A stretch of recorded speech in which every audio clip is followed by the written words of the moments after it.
Hey there. Before you drift off, welcome to your adult bedtime story.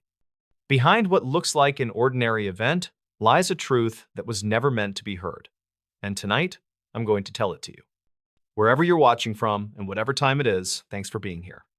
If you enjoy strange, dark, and mysterious stories, don't forget to subscribe.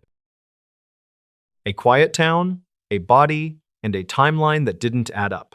Maple Grove was the kind of town that ran on habit. People woke up at the same time, drove the same roads, and expected tomorrow to look almost exactly like yesterday. Nothing dramatic ever happened there, and that sense of predictability was something residents quietly took pride in. It made the events of one October morning feel unreal, like something that belonged to another place entirely. Just after sunrise, a county maintenance worker was driving along a gravel service road on the edge of town. It was part of his routine, a shortcut he used almost every day. As his truck rolled forward, something near the ditch caught his attention. At first, it looked like trash, maybe a jacket or a bundle of clothing dragged there by wind. He slowed down, then stopped. When he stepped out and walked closer, the shape didn't change. A man was lying face down, motionless, partially hidden by tall grass that had begun to dry out with the season. The worker backed away and called it in. Within minutes, the quiet was broken by patrol vehicles pulling up along the gravel, lights flashing against the early morning haze. There was no crowd, no traffic to control, just a handful of deputies standing in silence, looking down at something that didn't belong there.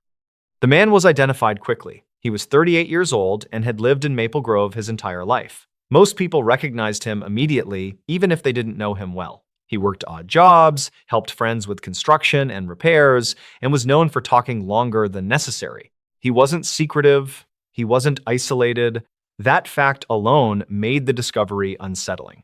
The scene itself raised questions almost immediately. There was no blood pooled around the body, no visible weapon, no signs of a struggle in the surrounding grass or dirt.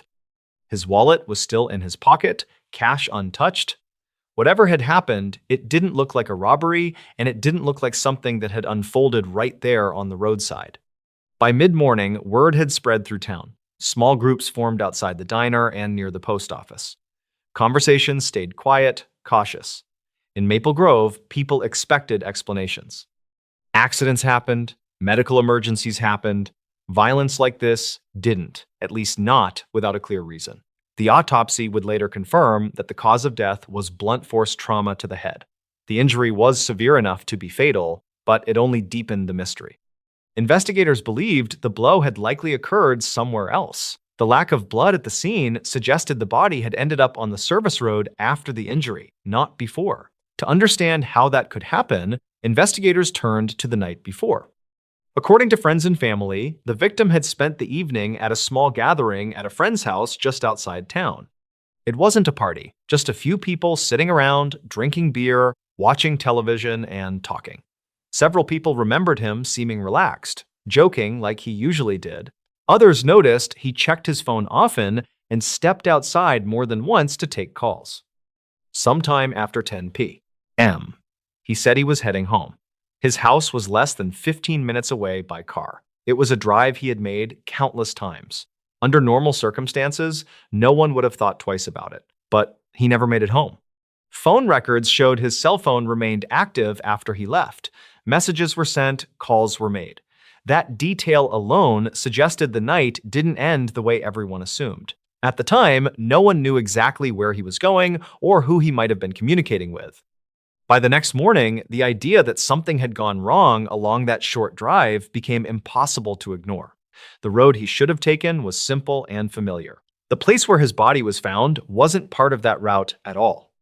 As investigators began piecing together his final movements, one thing became clear early on. Whatever happened to him didn't follow the path anyone expected. And the deeper they looked into that night, the more the timeline began to fracture in ways that would never fully make sense. Once investigators accepted that the victim hadn't died where he was found, the focus shifted almost entirely to time, not just when he died, but where he had been during the hours no one could account for. The stretch between 10 p.m., when he left his friend's house, and sunrise the next morning became the center of the case. It was a window wide enough to hide almost anything. Phone records were the first real source of structure. They showed the victim's phone was still active well after he left. Text messages went out, calls came in. More importantly, the phone connected to multiple cell towers throughout the night. When those connections were mapped, the pattern didn't resemble a simple drive home. At one point, his phone connected to a tower several miles away from his house in the opposite direction, near farmland and rarely used access roads. There was no obvious reason for him to be there. The area had no stores, no homes he regularly visited, and no shortcuts that made sense. Later, another connection suggested movement back toward town, but not along the most direct route. The path looked erratic, almost hesitant. Investigators began asking whether he had planned to meet someone. Friends were interviewed again, this time more carefully. A few remembered him mentioning money he was owed by another local man for work completed weeks earlier. According to those accounts, the situation had caused tension but hadn't turned violent. Others recalled him, saying he needed to talk to someone briefly that night, though no one could remember a name or location. Each statement added context but also created new questions. The messages on his phone offered little clarity. Several appeared unfinished, as if typed quickly or interrupted. One referenced meeting up but didn't say where. Another consisted of a single word that didn't clearly relate to the conversation around it. Analysts couldn't determine whether the messages were sent intentionally, accidentally, or under stress. Without context, they were fragments instead of answers. Attention eventually turned to people who might have crossed paths with him after 10. One name surfaced repeatedly, a local man who knew the victim and had a history of disagreements with him. A pickup truck belonging to this man had reportedly been seen near the service road the night before the body was found. When questioned, the truck's owner acknowledged being in the area earlier that evening. He said he had driven out there to cool off and think, then left long before anything could have happened. One witness supported his timeline, saying the truck was gone by late evening. Another contradicted it, placing the same truck near the road much later, closer to midnight. Neither account could be definitively proven. Investigators canvassed nearby properties, hoping someone had seen or heard something definitive. Most residents said the night had been quiet. A few mentioned hearing a vehicle moving slowly along the gravel road, but that wasn't unusual in Maple Grove. Others thought they heard voices, but couldn't say when or from where. Each tip was logged, cross-checked, and ultimately filed away without resolution. The autopsy results were reviewed again as the timeline grew more complicated. The head injury was consistent with blunt force trauma, but it didn't clearly indicate how or where it occurred. There were no defensive wounds, no clear signs of a prolonged struggle. The lack of blood at the scene suggested the injury happened somewhere else, possibly inside a vehicle or on a surface that wouldn't retain evidence. Time of death remained a broad estimate, stretching across several hours. Weather conditions and the absence of witnesses made it difficult to narrow down. That uncertainty created a critical problem. Without a precise time, alibis couldn't be confirmed or ruled out with confidence. Nearly everyone connected to the victim existed in a gray area. As the days passed, the case began to stall. Each new detail seemed to contradict another. The phone data suggested movement that didn't align with witness accounts. The witness accounts conflicted with each other. Physical evidence refused to point in a single direction. The more investigators tried to impose order on the timeline, the less stable it became. What had started as a straightforward effort to trace a man's final drive had turned into something far more unsettling. The night he died didn't flow forward. It looped, doubled back, and fractured, leaving behind pieces that never quite fit together. And as investigators would soon realize, this confusion wasn't temporary. It was the foundation of a case that refused to settle into anything resembling certainty. As the investigation dragged on, the unanswered questions began to settle over Maple Grove like a low fog. There was no dramatic press conference, no sudden arrest, no moment where everything clicked into place. Instead, there were follow-up interviews, quiet meetings, and long stretches of waiting. The case never closed, but it also never moved forward in any meaningful way. For the victim's family, the absence of answers became its own kind of burden. They replayed the same details over and over. Why had he gone in the opposite direction from home? Who had he been trying to meet? Why did no one come forward if something had gone wrong? Each question led back to the same problem. The timeline didn't hold. Investigators continued to review the case file periodically. Phone records were examined again. Witness statements were reread with fresh eyes. Maps were spread out, routes traced and retraced. Nothing new emerged. The same contradictions remained.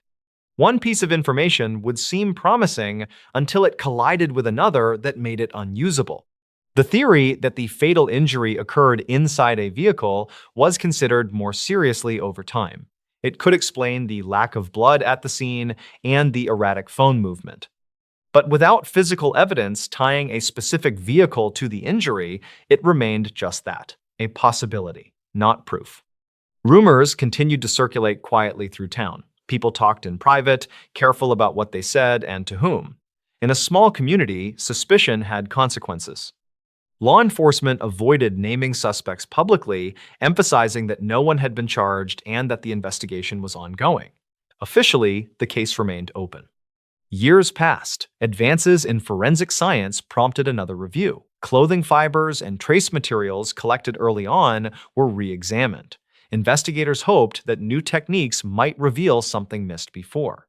The results added detail but not clarity. Nothing definitively changed the understanding of what had happened that night. The gravel service road returned to being just another forgotten stretch of land. Grass grew back, tire tracks faded, new residents drove past without knowing what had been found there years earlier. But for those who remembered, the place never felt entirely ordinary again.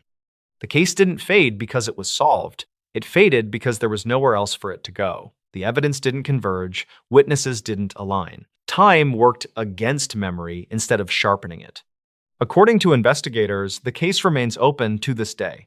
It exists in reports and databases, waiting for a detail that might finally make the timeline hold together. Until that happens, the story ends the same way it has for years, with a body found in a quiet town, a night that refuses to explain itself, and a timeline that never added up. This quiet highway stop became a warning for investigators. The highway ran straight and flat through a stretch of farmland that most drivers barely noticed. A two-lane road bordered by scrub grass, irrigation ditches, and the occasional rusted fence line. And late one evening, a routine traffic stop unfolded there without drawing attention from anyone who passed by, because nothing about the scene looked unusual at first. Not the patrol car angled behind the stopped vehicle, not the flashing lights reflecting off the road surface, and not the calm body language of the officer standing near the driver's side door. Yet that ordinary moment would later be dissected frame by frame by investigators who realized too late that something critical had been missed at the very beginning, something that turned a quiet stop into a case that still raises uncomfortable questions about procedure, timing, and the limits of observation. The area was rural enough that traffic thinned out quickly after sunset, with long gaps between passing vehicles and no nearby businesses open at that hour. And according to dispatch records, the stop was initiated for a minor infraction, a reason common enough that it rarely resulted in anything more than a warning or a citation, and the officer radioed in the plate, location, and time as required, a process that took seconds and didn't raise any alarms because everything about the situation fit neatly into expectations: a single occupant vehicle, cooperative driver, no immediate signs of distress, and no indicators that the encounter would deviate from thousands of others logged that year. What remains unclear is the exact sequence of movements during those first few minutes, because later accounts rely on a combination of dash camera footage, radio timestamps, and partial recollections, and those elements don't align perfectly. As some records suggest, the officer spent more time at the rear of the vehicle than usual, while others indicate the interaction at the driver's window was brief, and the footage itself, though present, lacks audio clarity due to wind and passing traffic, leaving investigators to infer tone and intent from gestures rather than words, a limitation that would become significant as the case unfolded.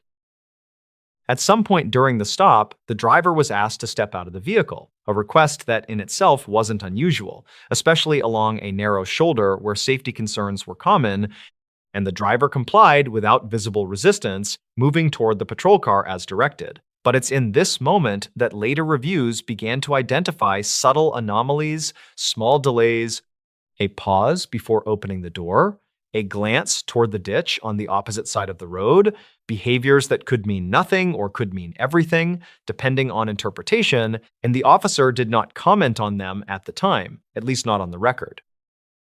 The encounter ended without an arrest, without a search warrant, and without the vehicle being towed, and according to the closing radio transmission, the driver was released with a warning. The patrol car pulling away first, while the stopped vehicle remained on the shoulder for a short period before re-entering traffic, and that should have been the end of it, another forgettable stop on a quiet highway. But within 48 hours, the same vehicle would be linked to a missing person report filed in a nearby town, a report that immediately drew attention back to that otherwise unremarkable interaction. The missing person was an adult with established routines, someone who rarely went long without contacting family, and when that pattern was broken, relatives initially assumed a benign explanation: car trouble, a dead phone, a delayed return. But as hours turned into days, concern escalated. And when investigators traced the last confirmed sighting to the highway stop, the significance of that moment shifted, transforming routine documentation into primary evidence, and the dash camera footage was pulled, reviewed, and copied multiple times, each viewing layered with increasing scrutiny.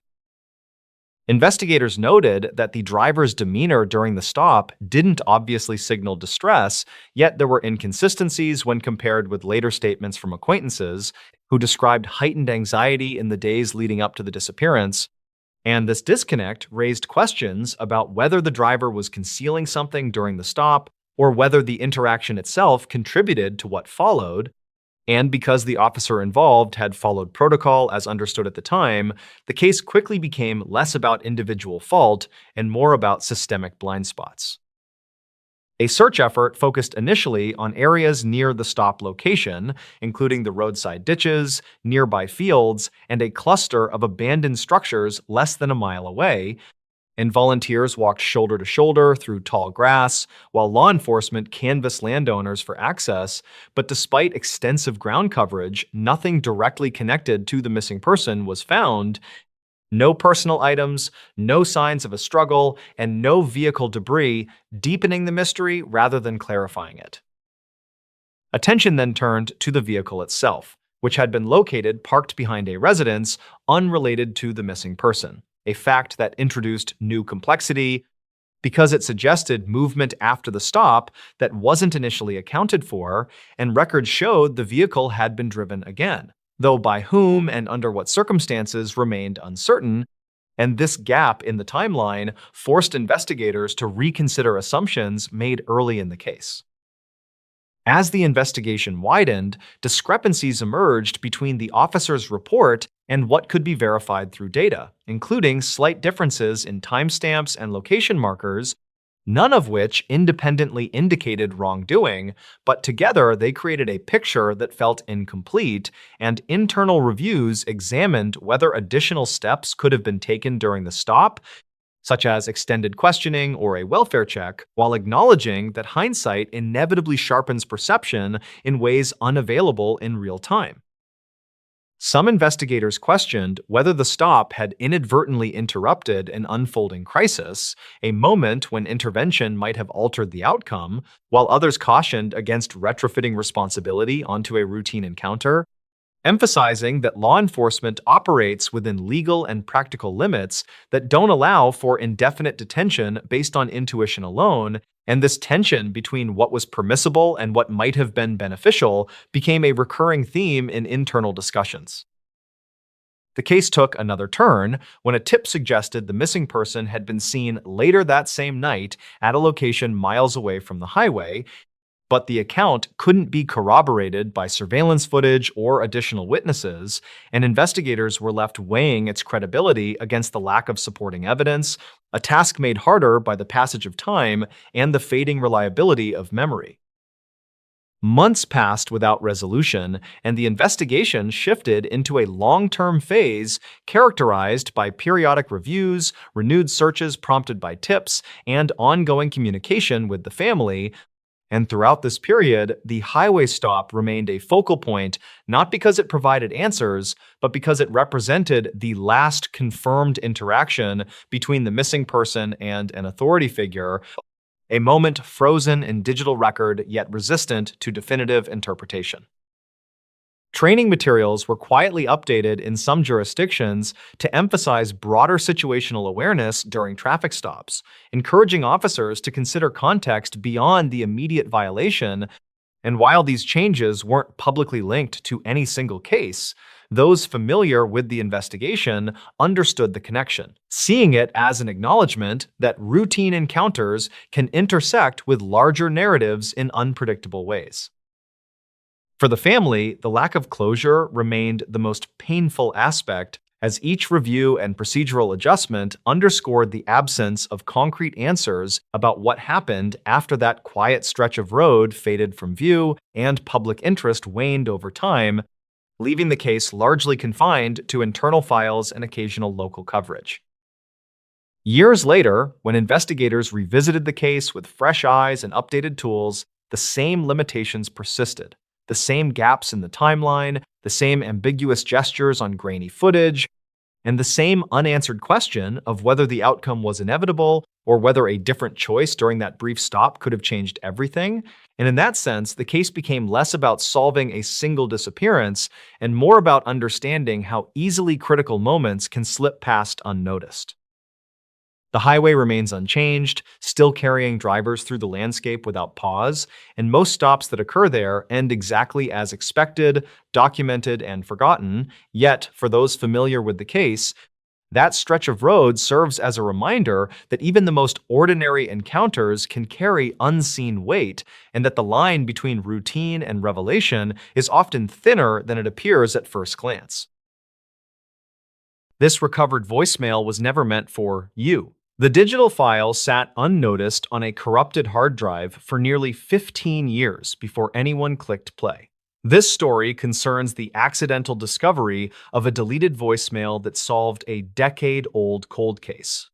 It involves a single piece of audio evidence that implicated a trusted community figure in a grim conspiracy. In the winter of 2022, Silas Kane was working as a freelance data recovery specialist. He operated out of a small, windowless office located in the basement of a refurbished warehouse in the city. Silas was 41 years old and spent his days salvaging family photos from water-damaged laptops. His primary goal for that rainy Tuesday was to recover data from a batch of estate sale electronics. A local probate attorney had hired him to scan several old devices for any financial records or crypto keys. The attorney was handling the estate of a wealthy but reclusive property developer who had died without a will.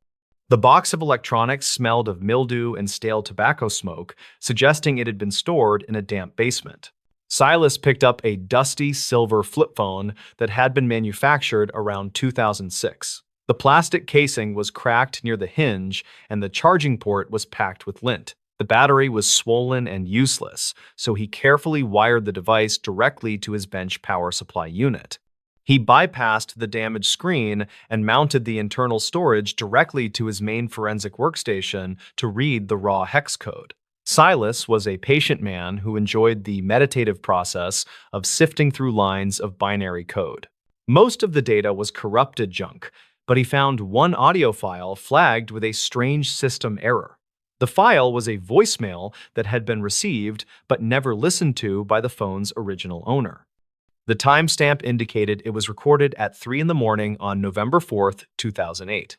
Silas converted the raw data into a playable waveform and put on his heavy noise-canceling studio headphones. The audio was initially just a wall of static and digital artifacts caused by the memory chip degrading over time.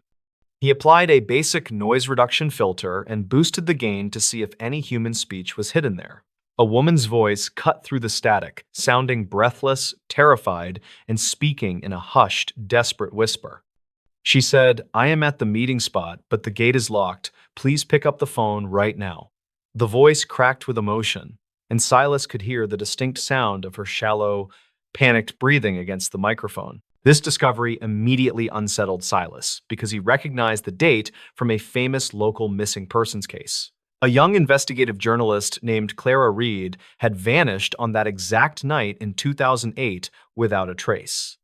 Silas paused the playback and brought up the archived police reports and old news articles about the Reed disappearance.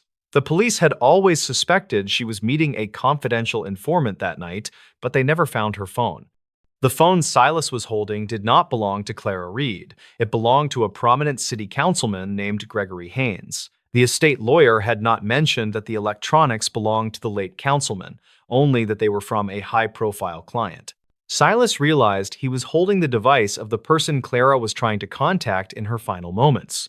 He decided to perform a deep spectral analysis on the background noise of the call to pinpoint her location. He spent the next 6 hours using advanced audio isolation software to separate the voice from the environment. He needed to prove that this voicemail was indeed from Clara and that she was in danger when she called. The first thing he isolated was a low, rhythmic thumping sound that repeated every 4 seconds in the background.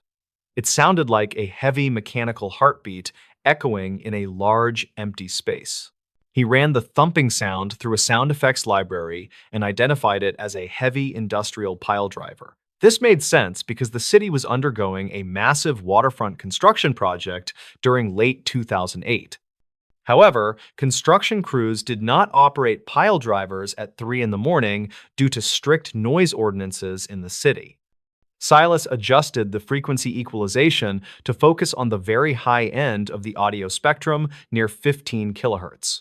He heard the faint, distinct screech of metal wheels turning on a curved steel track in the distance.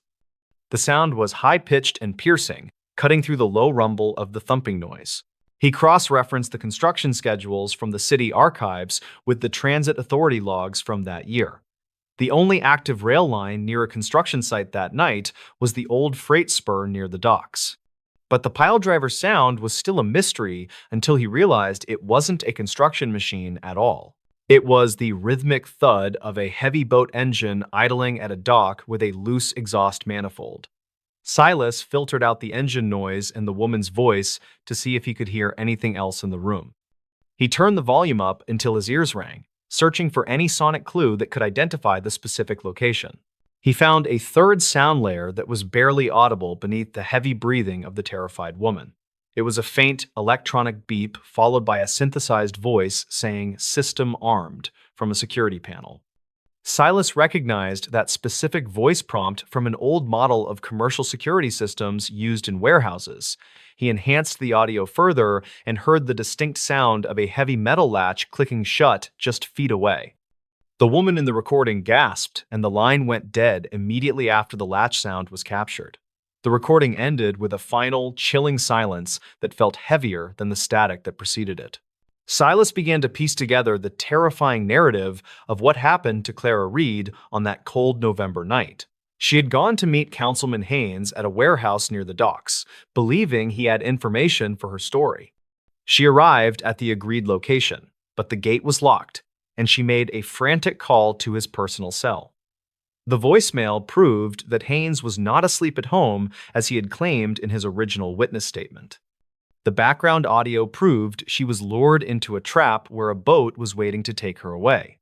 The boat engine, he heard, was likely the vessel that would transport her body out to deep water. The killer had likely used the winch maneuver to move the boat quietly until it was far from the shore. Silas examined the metadata of the deleted voicemail file more closely in the hex editor. He discovered that the voicemail had not just been ignored, it had been manually marked as hidden by a user. This required a specific passcode to be entered into the phone's system settings to mask the file from the inbox. This proved that Gregory Haynes had seen the incoming call, ignored it, and then buried the evidence of the voicemail. Haynes had knowingly left Clara trapped at the location while he likely orchestrated the cleanup operation from a safe distance. Silas felt a cold sweat on his neck as he realized he was holding the smoking gun of a murder case. He exported the cleaned audio file and the detailed spectral analysis report to a secure, encrypted drive. He knew he could not simply walk into a police station with this evidence, given the councilman's influence. He contacted a retired federal agent named Marcus Vance, who had worked the original case and was known for his integrity. Marcus agreed to meet Silas at a neutral location to review the findings and verify the authenticity of the digital file. They met in a quiet diner on the outskirts of the city where they could talk without being overheard.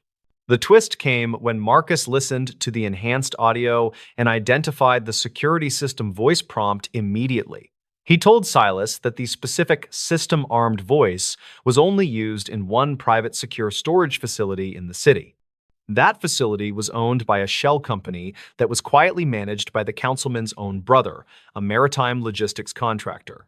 The boat engine, Silas heard, was actually the facility's massive hydraulic ventilation fan that had a broken bearing for months. Clara Reed had not been at the docks. She had been lured inside the councilman's family storage unit and sealed inside.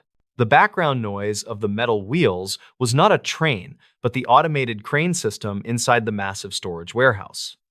The final clicking sound was the electronic lock of a long-term storage container engaging from the outside.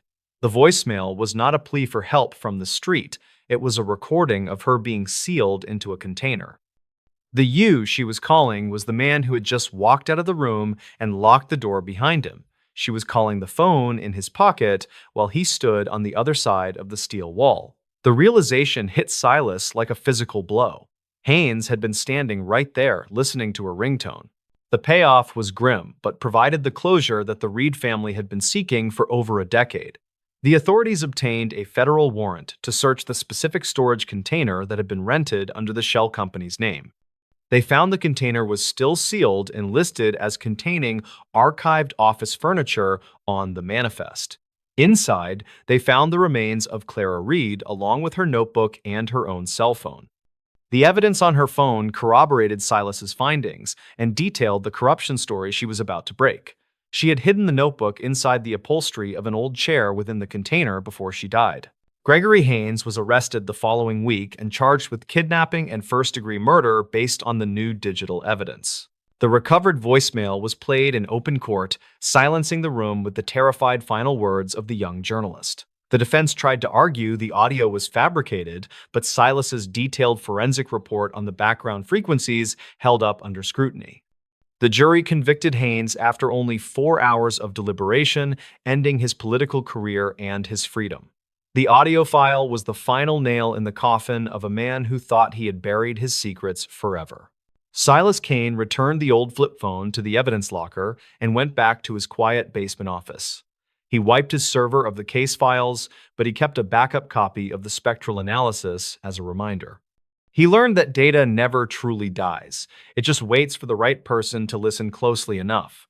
The silence of that old digital file had spoken louder than any witness ever could.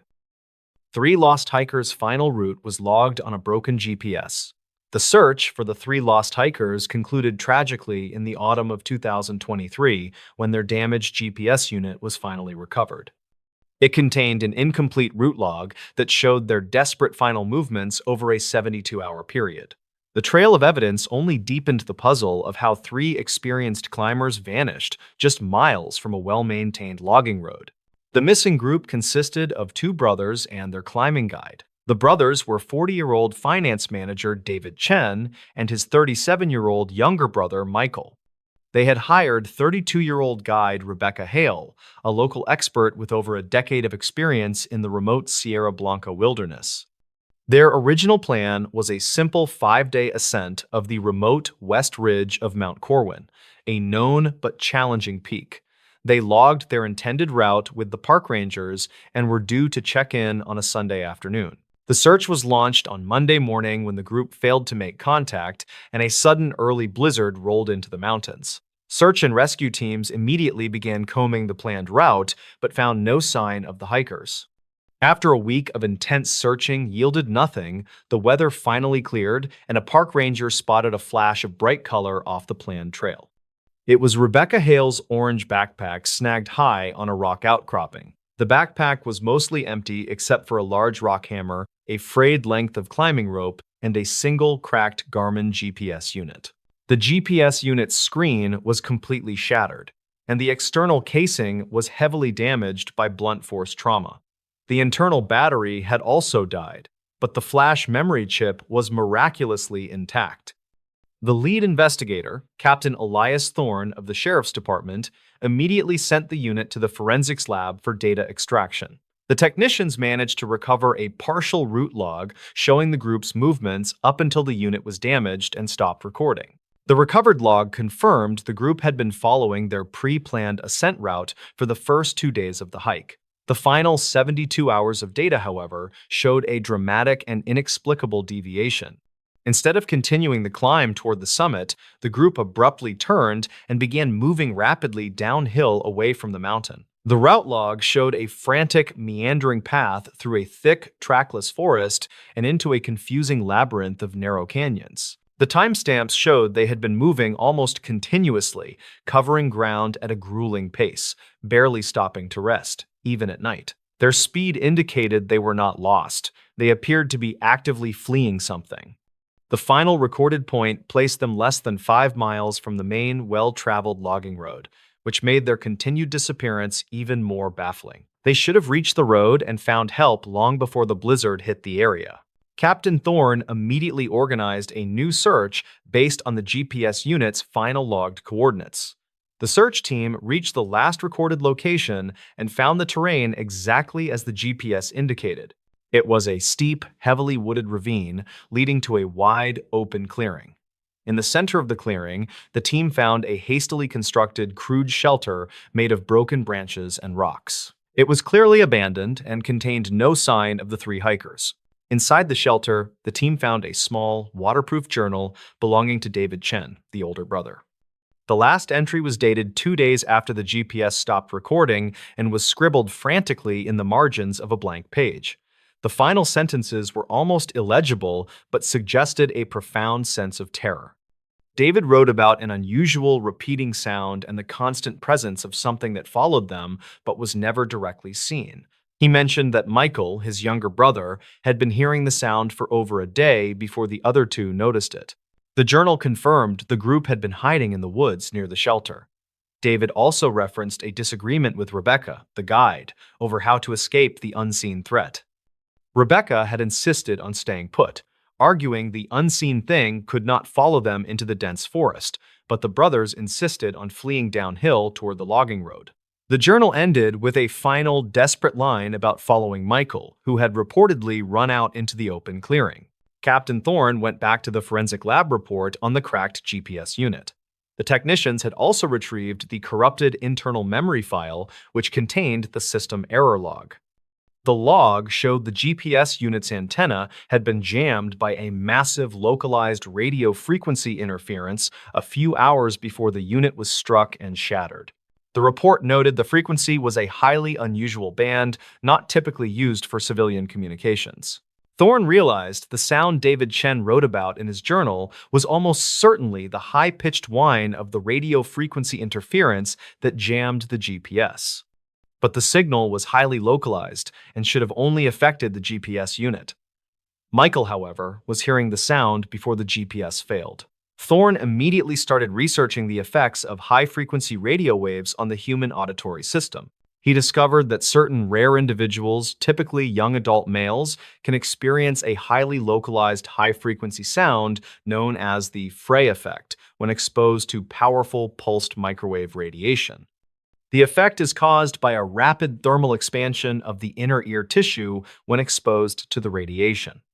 The effect is sometimes described as a loud, high-pitched clicking, or a constant, sharp ringing that only the affected person can hear. The sound is not real and cannot be recorded by a normal microphone. The final piece of the puzzle came from an archived local newspaper clipping found in the park office dating back to the late 1970s. It detailed a decommissioned, ultra-secret Cold War-era military relay station built high on the west ridge of Mount Corwin.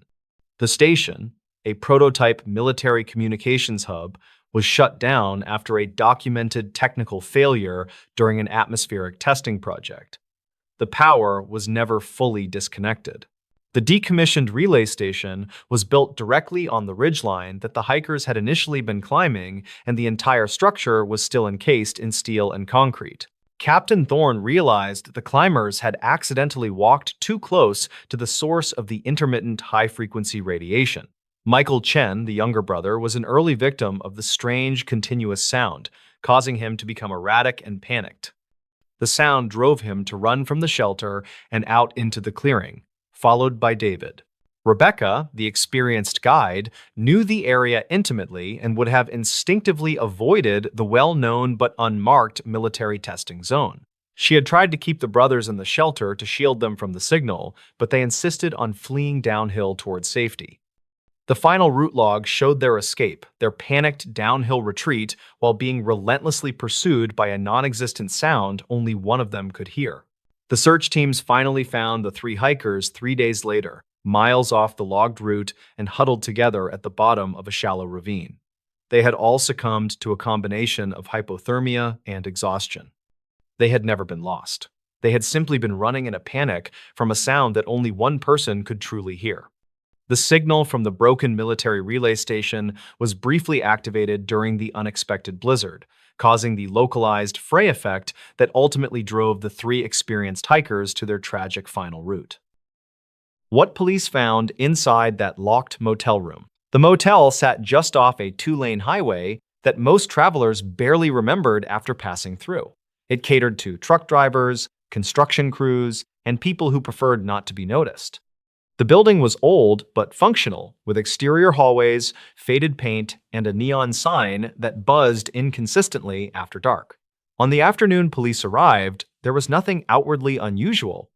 Cars were parked in uneven lines, a television played behind the front desk. Room 28 looked exactly like every other room along the row. The request that brought officers to the motel was routine. The manager had grown uneasy after several unanswered calls to the room and a missed checkout deadline.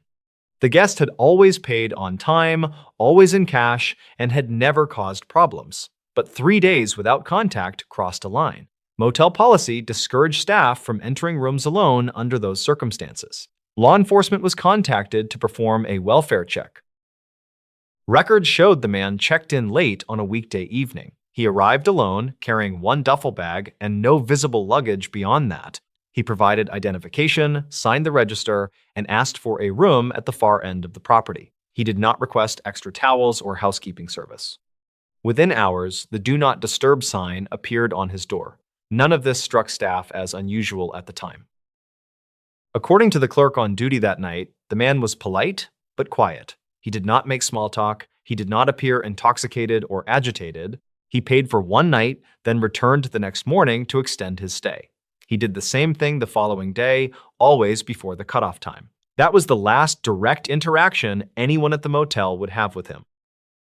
When officers arrived for the welfare check, it was early evening. The sky was dimming, and the parking lot lights had just come on. They approached room 28 and knocked several times, announcing themselves clearly. They waited between knocks, listening.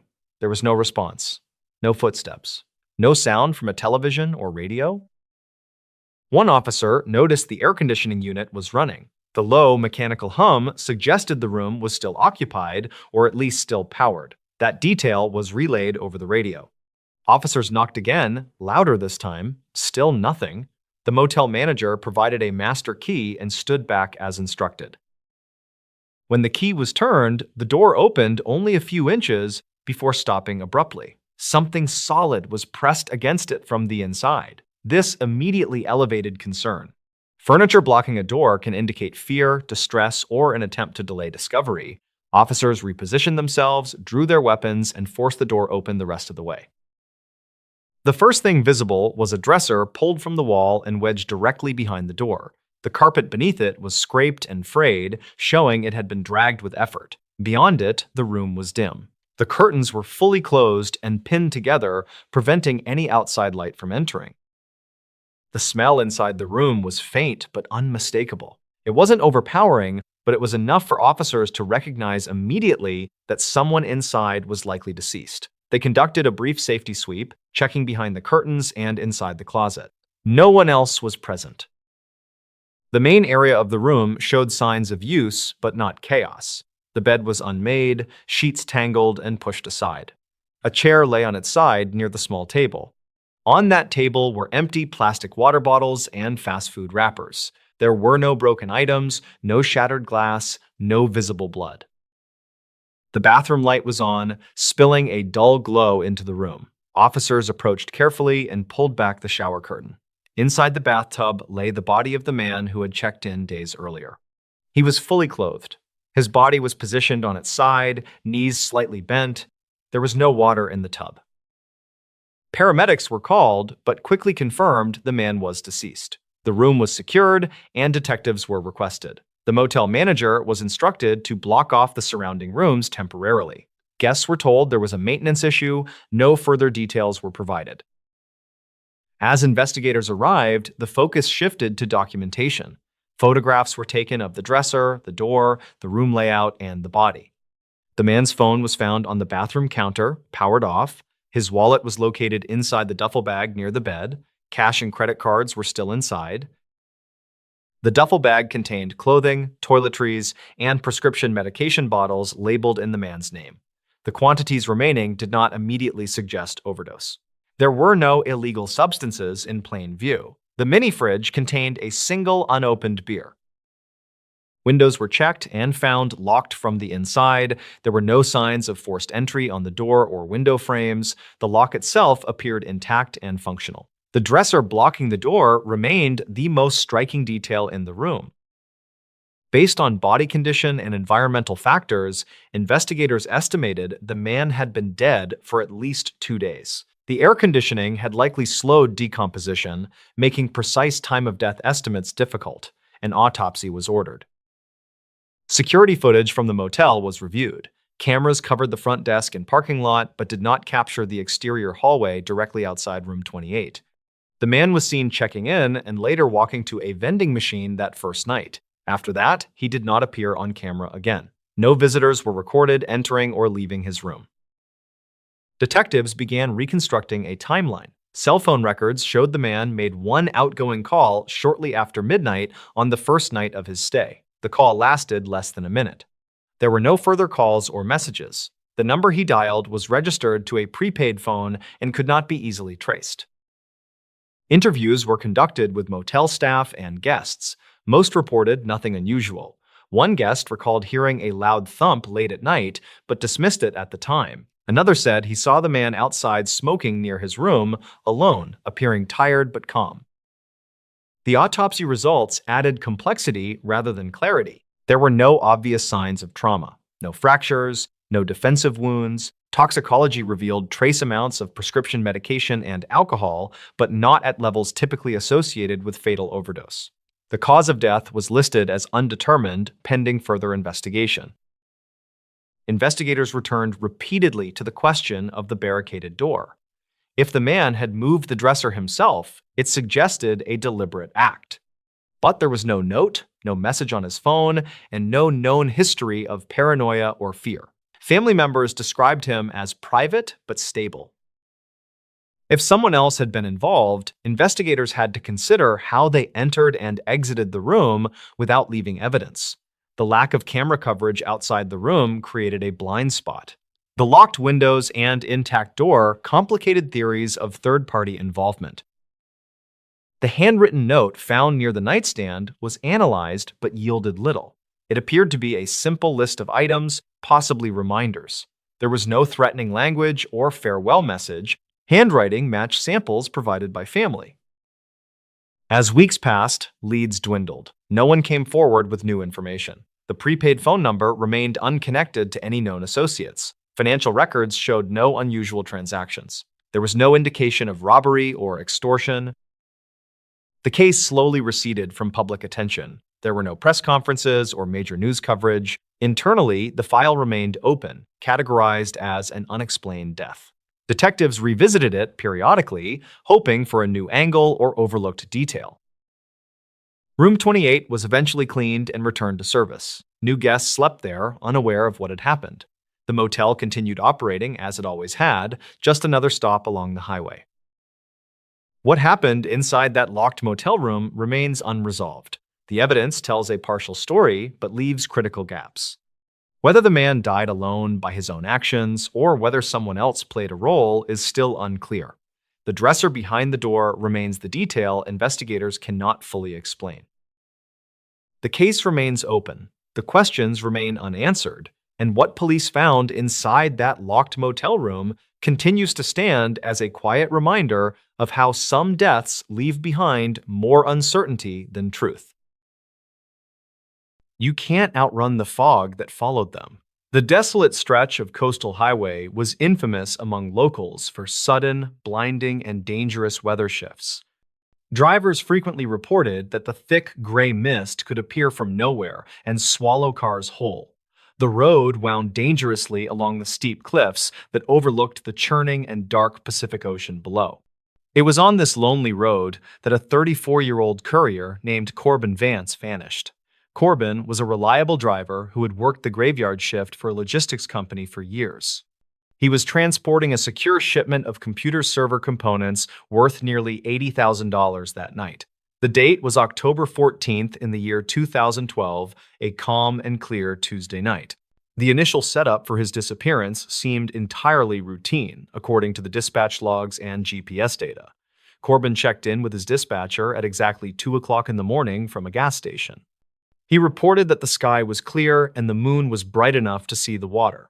He purchased a large black coffee and a pack of gum before getting back into his van. The security camera at the station showed him looking relaxed and humming along to the station radio. There was absolutely no indication that he was worried or that he felt he was being followed. He pulled out of the station and turned north onto the empty highway toward the distant city. The incident began approximately 40 minutes later when Corbin made a frantic call to the dispatch center. The operator reported that Corbin sounded breathless and terrified as he spoke about the weather changing instantly. He claimed that a wall of dense white fog had just rolled over his vehicle from behind. "It's not natural. It is moving faster than I can drive," he shouted over the radio static. The operator tried to calm him down and asked him to pull over if visibility was zero. Corbin yelled back that he could not stop because there was something inside the fog with him. The call cut out abruptly with the sound of screeching tires and a loud metallic crunching noise. The complication arose when the first responders arrived at the GPS location roughly 20 minutes later. The highway was completely clear of fog, and the night sky was filled with bright stars. They found Corbin's delivery van parked haphazardly on the soft shoulder of the road near the guardrail. The engine was still idling quietly, and the headlights were cutting through the clear darkness of the night. The driver's side door was wide open, and the interior cabin light was flickering on and off. Corbin Vance was nowhere to be found, and his cell phone was lying on the asphalt. Detective Silas Reed was assigned to the case the following morning after the strange initial report filed. Reed was a veteran investigator who had seen plenty of accidents on that dangerous stretch of road. He assumed initially that Corbin had hit a deer and perhaps fallen over the cliff in shock. He ordered a massive search and rescue operation to comb the rocky shoreline hundreds of feet below. The search teams spent 3 days scanning the cliffs and the water, but found absolutely nothing. There was no body, no torn clothing, and no sign that anyone had gone over the edge. The investigation shifted when Detective Reed began to look closer at the van and the cargo inside. The back doors of the van were still locked, and the expensive computer servers were completely untouched. This immediately ruled out a simple robbery or a hijacking gone wrong as a primary motive. Reed turned his attention to the vehicle's mechanical computer and the recorded data from the engine block. The data showed that Corbin had been driving at erratic speeds for 3 minutes before stopping abruptly. He had accelerated to nearly 90 miles per hour on a road rated for only 45. Detective Reed requested the raw audio files from the dispatch center to analyze the background noise deeper. He sat in a quiet room and listened to Corbin's terrified voice over and over again on loop. He noticed a strange, low-frequency humming sound that was audible just beneath the sound of the engine.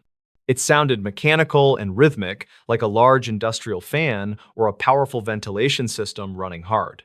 This sound did not match the profile of any standard vehicle engine or natural wind noise. Reed sent the audio file to a state forensic audio specialist for a more detailed spectral analysis. The specialist reported back 2 days later with a finding that changed the entire scope of the case. The background noise contained a specific frequency signature that matched a high-output military-grade smoke generator. This was not natural sea fog that Corbin had encountered on that lonely stretch of coastal highway. Someone had deliberately deployed a massive chemical smokescreen to blind the driver and force him to stop. Reed realized that the fog that chased Corbin was actually a weaponized cloud used for concealment. The question remained why they would do this if they did not steal the valuable cargo. Reed went back to the witness reports from that night to see if anyone saw another vehicle. A long-haul trucker named Arlene Pyle had passed through that sector around 2:15 that morning. She reported seeing a large, matte black, modified box truck parked on a fire access road nearby. She told the detective that the truck had strange pipes mounting on the rear bumper facing outward. Arlene thought it was a road maintenance vehicle, spraying for weeds or conducting some night repair work. The truck had no reflective markings, no license plate, and no company logo visible on the side. Detective Reed pulled the traffic camera footage from the toll booth 30 miles south of the incident. He scanned hours of video until he found a graining image of the black truck Arlene described. The truck passed the toll booth at 1:30 in the morning, trailing Corbin's van by distance. Reed zoomed in on the image and noticed the driver was wearing heavy tactical goggles and a mask. This was a sophisticated, organized crew that had targeted Corbin for a specific reason unknown to police. Reed theorized that the cargo was a decoy and Corbin himself was the actual target. The investigation deepened when Reed looked into Corbin's past employment before he became a delivery driver. He discovered that Corbin had worked briefly as a security consultant for a private armored car firm. He had been fired 3 years prior for raising concerns about a vulnerability in their routing software. The firm had dismissed his claims as paranoia and let him go with a small severance package. Reed contacted the firm and learned that they had suffered a massive theft just 2 days ago. The thieves had used a weather event to obscure cameras while they robbed a facility in Seattle. Reed connected the dots and realized the crew needed Corbin's biometric data to unlock the routing system. They didn't need the servers in his van. They needed his fingerprints and his retinal scan. The fog was used to capture him without any satellite or traffic cameras recording the abduction event. The black truck with the smoke generator allowed them to create their own cover anywhere they wanted. Reed issued a multi-state alert for the modified black box truck and the missing driver immediately. He described the suspects as highly dangerous and equipped with military-grade diversionary technology and tactical gear. The breakthrough came a week later when a state trooper spotted the black truck in a warehouse district. The truck was parked behind a derelict factory that had been closed since the year 2008. Reed and a SWAT team surrounded the building and moved in with extreme caution and precision. They found the truck inside the warehouse, still smelling faintly of the chemical fog agent used. In the back office of the warehouse, they found Corbin Vance bound to a chair but alive. He was dehydrated and terrified, but he had not given up the final encryption keys yet. The twist revealed itself when they processed the suspects arrested at the scene of the warehouse raid. The leader of the crew was the very same manager who had fired Corbin 3 years earlier. The manager had orchestrated the thefts and realized he needed Corbin's old access codes to finish the job. He knew Corbin's route and had built the fog truck specifically to trap him on the coast. The fog was a terrifying psychological weapon designed to make the abduction look like a tragic accident. The manager planned to throw the van off the cliff after they extracted the necessary data. The payoff was the recovery of millions of dollars in stolen property from the manager's previous heists. Corbin Vance was reunited with his family and eventually sued the security firm for millions in damages. The black truck with the smoke machine was impounded and studied by federal authorities for its ingenuity. The fog that followed Corbin was not a ghost or a weather phenomenon, but human greed. Detective Reed retired a year later, finally satisfied that he had solved the riddle of the mist.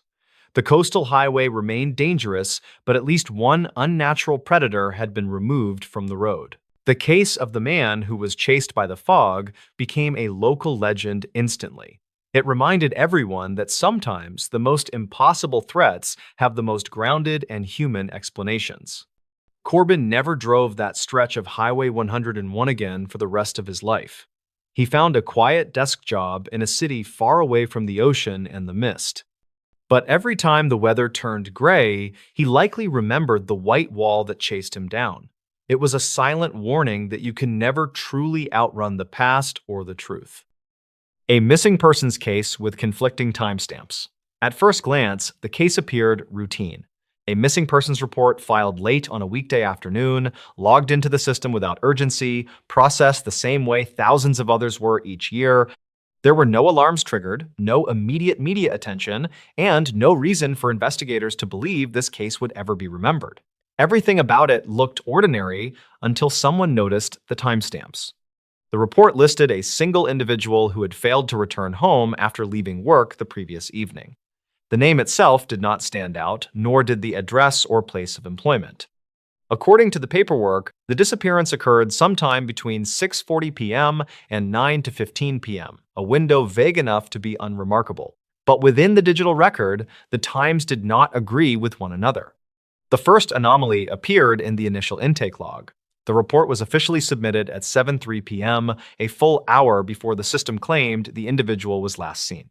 That alone should not have been possible. A missing persons report cannot proceed the moment someone goes missing, yet the system accepted the entry without error or warning. Investigators initially assumed the discrepancy was the result of a clerical mistake. Timestamps are adjusted manually in certain circumstances, especially when reports are filed under stress or confusion. But as they began reviewing the associated records, the inconsistencies multiplied instead of resolving. Each database reflected a different version of the same event, and none of them aligned. According to the local police department's case management software, the missing individual clocked out of work at 6:52 p.m. Security footage from the building's exit confirmed that detail. However, a separate access log from the parking garage recorded the person's vehicle leaving at 6:41 p.m., 11 minutes earlier. Both systems were synchronized daily, both were verified as functioning correctly, and neither showed signs of tampering. The contradictions did not stop there. Cell phone records indicated a brief outbound call at 7:18 p.m. placed from a location several miles away from the workplace. The call connected, lasted less than 20 seconds, and ended without voicemail. Yet traffic camera footage from the same time frame showed the vehicle still traveling in the opposite direction, entering a residential area where the phone signal should not have been present. By the end of the first review, investigators were no longer asking where the person went. They were trying to determine when the person had last existed in a single, consistent place. Every system told a slightly different story, and none of those stories could coexist. What made the situation more troubling was how confidently the systems reported their information. Each timestamp was precise, down to the second. Each record carried verification markers indicating it had been properly logged, synchronized, and archived. There were no flags, no error codes, and no missing fields. From a technical standpoint, the data was flawless. Human testimony only added another layer of confusion. Coworkers were certain they had spoken to the missing person after 7 p.m., recalling casual conversations that felt too specific to dismiss. A security guard insisted he remembered watching the individual exit the building closer to 7:10. None of these accounts could be proven, but none could be ruled out either. As the hours passed, the case file grew thicker while the timeline grew less stable. Each new piece of evidence seemed to overwrite the last without fully replacing it. Investigators began annotating their notes with qualifiers and uncertainties, something they were trained to avoid. A missing persons case depends on time more than almost anything else, and time was the one element this case refused to provide. By the following morning, the case had already developed an internal reputation, not because of its severity, but because of how resistant it was to basic reconstruction. Every attempt to establish a clear sequence of events resulted in contradictions that could not be resolved through standard procedure. The file looked complete, yet it behaved like something unfinished. At this stage, no one suspected foul play. No evidence suggested abduction, violence, or intent to disappear. The concern was quieter and harder to articulate. The records themselves were unreliable, not because they were missing, but because they all insisted on being correct at the same time. And that was only the beginning. By the second day, the investigation had shifted away from physical locations and toward databases and audit trails. Detectives began pulling records not to find where the missing person had gone, but to understand how many versions of the same evening could legally exist. Every system they accessed produced information that was internally consistent yet incompatible with the others. State-level records introduced another contradiction. A license plate reader along a highway corridor logged the missing person's vehicle at 7:26 p.m. traveling northbound. The timestamp was verified by the Department of Transportation and matched adjacent vehicle records. Yet, local traffic cameras placed the same vehicle at an intersection 15 miles south less than 4 minutes later. No route existed that could account for that movement without violating basic travel time. Investigators briefly considered data corruption. That theory was dismissed after a systems audit showed no errors, delays, or synchronization failures. The clocks across departments were aligned within milliseconds. Even backup servers reflected the same conflicting information. The data had not drifted over time, it had entered the system that way. Attempts to anchor the timeline to a single physical moment failed repeatedly. Gas station receipts, credit card transactions, and toll records either contradicted one another or appeared at times that overlapped impossibly. In one instance, a purchase appeared to be made after a toll crossing that had not yet occurred. Each record carried authentication markers, proving it had been generated in real time. Witness interviews offered no clarity. A neighbor reported seeing the missing person's car parked outside their residence shortly after sunset. Another witness, miles away, described a brief interaction at a convenience store around the same time. Both statements were logged separately, and neither could be corroborated or disproven. The witnesses did not know each other, and their accounts did not appear rehearsed or deceptive. As the case progressed, investigators noticed something unusual about how the records behaved. When queried individually, each database presented its information confidently. When cross-referenced, the contradictions intensified. It was as if the systems were never meant to be compared side by side. Each told a complete story, but only in isolation. Supervisors escalated the case to a regional review team, hoping an external perspective might identify a missed procedural explanation. The team reviewed the file and reached the same conclusion as the original investigators. There was no reliable starting point. Without a stable, last known moment, the investigation could not move forward in a meaningful way.